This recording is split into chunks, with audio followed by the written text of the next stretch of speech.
Praise the lord. ఈరోజు వాక్య ధ్యానాంశంగా తిమోతికి రాసిన 2వ పత్రిక 2వ అధ్యాయము 13వ వచనం చదువుకుందాం.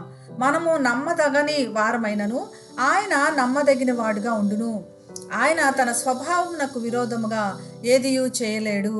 ఎఫెసీ సంఘంలో చాలా తిరుగుబాటు, వ్యతిరేకత ఎదుర్కొంటున్నాడు, సవాళ్ళు ఎదుర్కొంటున్నాడు తిమోతి.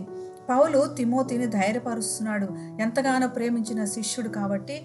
తిమోతిలో ఉన్న ధైర్యాన్ని వెలికి తీసి, నీవు ఇంత సమర్థవంతమైన వాడివి, నీవు చేయగలవు అన్నటువంటి విధంగా పౌలు తనని బలపరుస్తున్నాడు.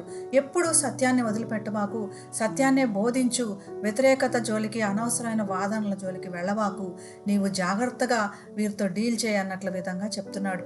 మనం ఒక సైనికుడిని చూసినప్పుడు సైన్యాన్ని సంతోషపెట్టాలని చూడ్డు, సైన్యంతో పాటు యుద్ధాన్ని గెలవాలని చూస్తాడు. ఒక ఎథ్లెట్, ఒక జట్టిని మనం చూసినప్పుడు నియమ ప్రకారం పోరాడి తన కిరీటాన్ని పొందాలని చూస్తాడు. ఒక వ్యవసాయకుడిని చూసినప్పుడు కష్టపడి పనిచేసి ప్రథమ ఫలములు అనుభవించాలని చూస్తాడు. ఈ విధంగా పాటించు, నువ్వు ఎటువైపు విధంగా కూడా తొణకొద్దు, బెణకొద్దు, వీరిని చూచి భయపడొద్దు అని చెప్తున్నాడు. మనకు అప్పుడప్పుడు బలహీనతలు వస్తాయి. పేతురును చూస్తే నేను ఎరగను, యేసు ఎవరో నేను ఎరగను అన్నాడు. మరి తిమోతిని చూస్తే తన గాయాల్లో వేలు పెట్టి చూచేదాకా నేను నమ్మను అన్నాడు. దేవుడు వారిని వదిలిపెట్టాడా? వదిలిపెట్టలేదు.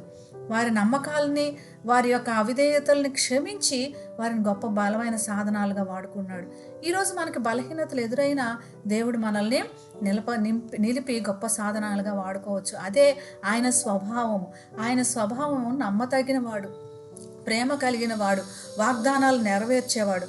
మనకి ఎదురవుతున్న సమస్యలో మనకి ఈరోజు డౌట్ వస్తుంది, దేవుడు నా ప్రార్థన వింటాడా, నా ఈ సమస్యలోంచి నన్ను బయటకు తీసుకొస్తాడా, ఎన్నో సవాళ్ళు, ఎంతో వ్యతిరేకత ఎదుర్కొంటున్నాను అన్నప్పుడు ఈ వాక్యం ద్వారా దేవుడు మనల్ని బలపరుస్తున్నాడు. ఆయన స్వభావము అంత గొప్ప స్వభావం. ఆయన స్వభావానికి విరుద్ధంగా ఏమి చేయడు, ఆయన అబద్ధం ఆడడు, మనల్ని విడిచిపెట్టాడు. కాబట్టి ధైర్యంగా ఉండి ఈరోజు ఎదుర్కొంటున్న సవాళ్ళలో మరియు వ్యతిరేకతలో నుంచి బయటికి రావడానికి దేవుడు తన కృప మనకు దయచేయనుగాక. ఆమేన్. ప్రార్థన చేసుకుందాం. పరిశుద్ధుడైన యేసయ్య, ఎన్నో సవాళ్ళు, ప్రభు, వ్యతిరేకతలు ఎదుర్కొంటున్నాం తండ్రి. నీవు చెప్తున్నావు తండ్రి, నీ స్వభావానికి విరుద్ధంగా ఏమి చేయకుండా నీ స్వభావాన్ని చెప్పినట్లుగా నువ్వు నమ్మదగిన వాడు, ప్రార్థనలు ఆలకించి జవాబు ఇచ్చేవాడు, మమ్మల్ని సమస్యలోంచి బయటకు తీసుకొచ్చేవాడు. కాబట్టి నీ కృతజ్ఞతలు చెల్లిస్తూ ఈ రోజున పరిస్థితులన్నిటిలో నుంచి ప్రభు మమ్మల్ని బయటికి లాగుమని, మా సమస్యలు, మా పోరాటాలు నీకు సమర్పిస్తూ యేసు నామమున ప్రార్థిస్తున్నాం తండ్రి. ఆమేన్. Have a blessed day. God bless you.